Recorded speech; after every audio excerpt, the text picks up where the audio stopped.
Assalamualaikum warahmatullahi wabarakatuh. Selamat datang di mata kuliah virologi. Pada sesi ini kita sudah masuk ke sesi 12, yaitu mengenai antivirus dan vaksin. Ya, kita lihat kemampuan akhir yang diharapkan. Kalian dapat menjelaskan mekanisme antivirus dalam melawan infeksi virus dan juga bisa menjelaskan beberapa strategi pembuatan vaksin untuk mencegah infeksi virus. Nah, sebelum kita masuk ke antivirus, mari kita kembali ke penemuan penisilin, yaitu antibiotik pertama yang bisa ditemukan oleh manusia. Kita belajar kembali bagaimana Alexander Fleming melakukan penemuan penisilin. Sebenarnya Alexander Fleming pada saat itu tidak secara sengaja menemukan antibiotik ya. Beliau menumbuhkan bakteri Staphylococcus pada media tanam, pada media agar. Kemudian setelah itu beberapa hari beliau melihat lagi hasil kulturnya.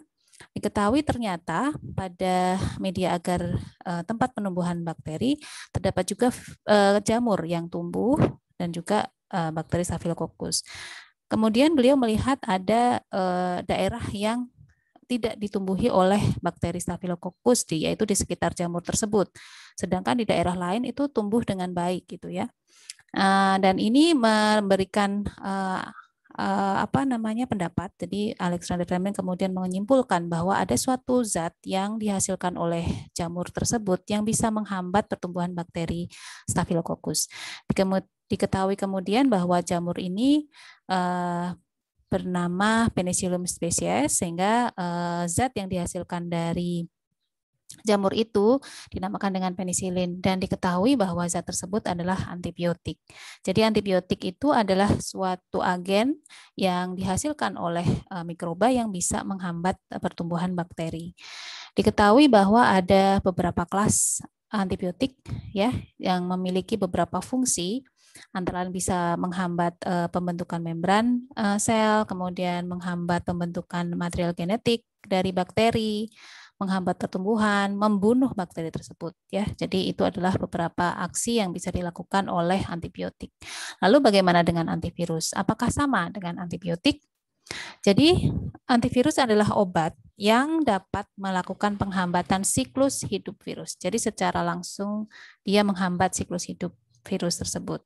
Karena dihambat siklus hidupnya, maka virus ini tidak mampu melakukan perbanyakan. Ya, jumlah antivirus yang ada sekarang ini tidak sebanyak antibiotik dan sebagian besar digunakan untuk melawan infeksi HIV. Antivirus tidak membunuh virus secara langsung, tetapi dia bisa membantu mengurangi gejala penyakit yang ditimbulkan karena infeksi virus. Tahapan yang dilalui dalam pembuatan antivirus yang dilakukan awal pertama adalah biasanya kita memiliki beberapa bahan alami dan kimia yang diketahui memiliki potensi untuk dapat menghambat infeksi virus ya. Nah, bahan kimia dan alami ini kemudian diuji dalam penghambatan perbanyakan virus di laboratorium. Kalau sudah didapat, maka disebut kandidat. Nah, kandidat antivirus ini diuji keamanan dan toksisitasnya. Biasanya dilakukan pada hewan dan manusia.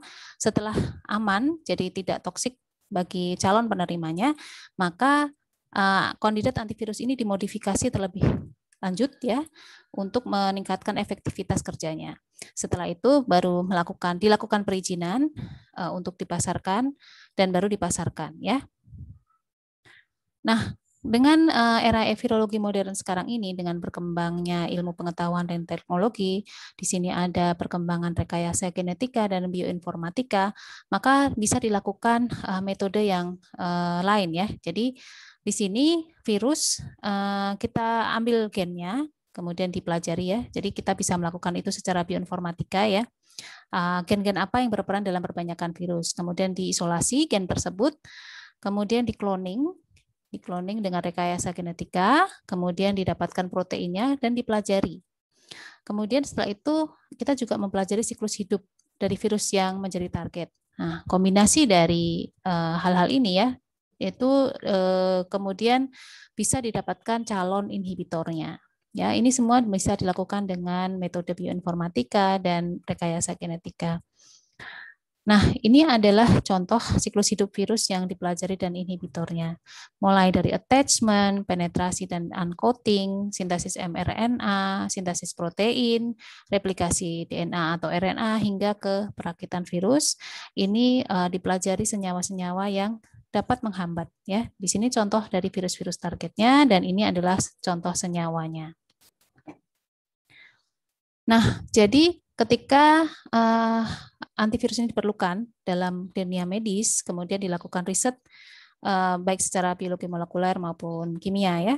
Itu berdasarkan apa yang terjadi, ada interaksi antara sel dan virus, kemudian dilihat mekanisme yang terjadi, hubungan antara virus dan sel, kemudian juga dilakukan screening dari senyawa yang berpotensi pada penghambatan virus atau penghambatan perbanyakan virus, atau bisa juga dilakukan studi in silico.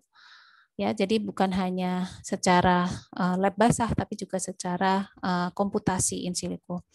Dari screening ini kemudian didapatkan senyawa yang kira-kira berperan atau bisa menghambat perbanyakan virus atau sebagai kandidat virus ya, sebagai kandidat antivirus. Kemudian didapatkan kandidat obatnya ya, atau kandidat antivirusnya. Kemudian ini dilakukan uji dengan menggunakan hewan maupun dengan clinical testing atau diuji pada manusia. Jadi pada awalnya karena ada kebutuhan medis, kemudian dilakukan beberapa riset baik secara biologi molekuler, bioinformatika maupun kimia. Ya, kemudian didapatkan kandidat antivirus atau kandidat obat, kemudian dilakukan uji pada hewan dan manusia. Proses pemilihan senyawa antivirus bisa dilakukan dengan screening gen yang berperan dalam perbanyakan virus, baik pada virus maupun pada inangnya. Gen-gen ini kemudian dapat digunakan dalam screening senyawa yang berpotensi menghambat perbanyakan virus. Jadi kita tahu kira-kira gen apa yang berperan di dalam perbanyakan virus dan itu yang akan dihambat. Ya, seperti itu. Kemudian juga screening pada senyawa yang dapat mempengaruhi target virus seperti enzim, reseptor permukaan, aktivator proses transkripsi, ya. Dan ini metode seperti ini dinamakan mechanism based assay. Ya, di sini diperlihatkan ada protein yang bisa dipotong dengan protease dari virus yang kemudian menyebabkan protein ini bisa berpendar karena terpisah ya. Ini dilakukan di laboratorium, kemudian dilihat perpendarannya dalam jangka waktu tertentu ya. Kalau protease ini bisa dihambat, maka fluoresensinya akan semakin berkurang ya. Jadi ini yang dilihat. Bisa juga screening senyawa menggunakan bantuan sel seperti bakteri yang dinamakan cell-based screening. Kalau tadi mechanism-based screening, kalau ini cell-based screening. Pada metode ini target virus dimodifikasi pada sel, kemudian diuji dengan beberapa senyawa. Jadi begini, kita bisa menggunakan bakteri, contohnya di sini adalah bakteri yang resisten terhadap tetrasiklin ya, kemudian dia dimodifikasi sehingga memiliki protein yang bisa dipotong oleh protease dari virus ya. Kemudian ketika ada protease dari virus, contohnya di sini adalah protease dari HIV, maka situs ini bisa terpotong. Pemotongan situs ini menyebabkan bakteri tersebut sensitif terhadap tetrasiklin sehingga di dalam medium tumbuhnya tidak ada koloni yang terbentuk, jadi tidak tumbuh karena dia sensitif terhadap tetrasiklin, jadi mati karena antibiotik. Tetapi ketika kita tambahkan kandidat antivirus yang menghambat protease, maka situs ini tidak terpotong sehingga bakteri ini tetap resisten terhadap tetrasiklin. Nah, ini terlihat dari medium tumbuh di mana di situ banyak koloni bakteri. Ya. Jadi ini berarti kandidat antivirusnya bisa digunakan. Bisa juga pemilihan senyawa antivirus dilakukan dengan bantuan komputer untuk desain struktur target dan docking senyawa penghambatnya. Metode ini dinamakan metode in silico, jadi dengan bantuan komputer. Contohnya di sini adalah yang hijau dan biru ini adalah protease dari HIV, ya. Kemudian ligan ini adalah calon antivirusnya atau penghambatnya. Nah, ketika kita melakukan analisis secara in silico, di sini terlihat docking atau masuknya atau ikatan antara ligan dengan si HIV protease ini. Dan ini memperlihatkan bahwa ligan ini bisa menghambat kerja dari protease tersebut. Berapa jangka waktu yang diperlukan untuk menghasilkan antivirus? Mari kita lihat. Jadi pada awal penelitian bisa didapatkan 100.000 lebih senyawa yang bersifat sebagai antivirus. Ketika ini didapatkan, kemudian dilanjutkan dengan uji toksisitas pada sel. Ternyata dari 100.000 senyawa yang dihasilkan ditolak atau tidak lulus uji beberapa senyawa, sehingga hanya tersisa sekitar 30.000 senyawa. 30.000 senyawa ini kemudian diuji lagi pada hewan, ya, melihat efek antivirusnya pada hewan, dan ternyata ada sekitar 50% senyawa ini yang tidak lolos uji. Kemudian diuji lagi toksisitasnya pada hewan, toksisitasnya pada manusia yang panjang. Dari sekian banyak uji, ternyata hanya tersisa 1 atau 2 senyawa dari 100.000 senyawa yang menjadi kandidat. Nah, ini yang akan digunakan dalam pengobatan di pasien, ya. Dan waktu yang diperlukan cukup panjang, ya, sekitar 10-15 tahun. Ini mengapa antivirus itu tidak banyak tersedia, tidak secepat yang lain, ya, obat-obat yang lain, karena prosesnya sangat panjang. Yang perlu diperhatikan dalam produksi antivirus, yang pertama, antivirus itu harus aman digunakan oleh individu terinfeksi. Ini bisa dilakukan dengan uji toksisitas, ya. Uji toksisitas itu awalnya dilakukan pada hewan, kemudian diikuti dengan manusia. Nah, kalau pada hewan namanya uji preklinis, kalau diuji di manusia namanya uji klinis, ya. Nah, uji klinis itu ada beberapa fase, ya, fase 1 sampai fase 3, kemudian bisa direview oleh Badan Pengkajian Obat setempat, kemudian baru dilakukan perizinan untuk diberikan kepada pasien. Yang kedua, antivirus itu harus dapat masuk ke dalam aliran darah sehingga dapat mencapai target. Dinamakan sistem drug delivery, ya. Jadi bagaimana antivirus yang dimasukkan melalui daerah atau melalui injeksi di intravena atau intramuskular itu bisa masuk jauh ke target atau daerah yang terinfeksi. Nah, itu bisa dilakukan dengan aliran masuk ke aliran darah, ya. Nah, ini contohnya ada molekul nanopartikel yang dilapisi dengan platelets, ya, membran platelets yang bisa masuk ke beberapa daerah atau tempat yang terinfeksi dan bahkan bisa digunakan untuk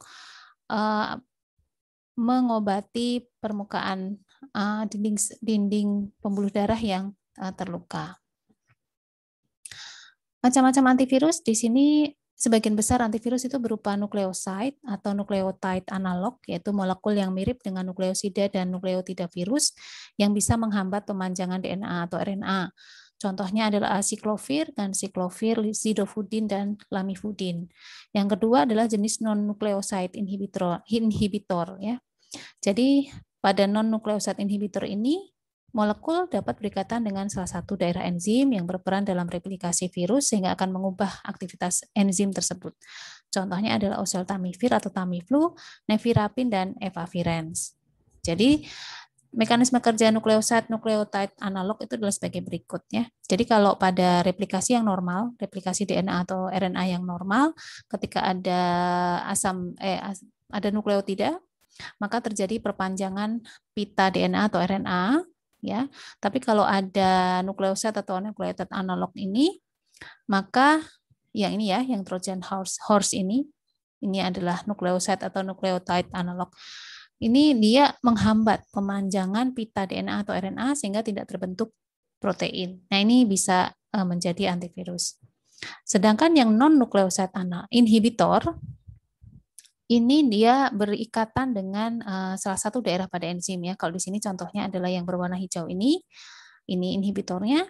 Nah, ini adalah enzimnya, sehingga hasil ikatan ini menyebabkan enzim tersebut memiliki perubahan fungsi dan struktur, ya, struktur terutama, sehingga dia tidak bisa melaksanakan fungsinya, ya. Di sini contohnya adalah enzim reverse transkriptase.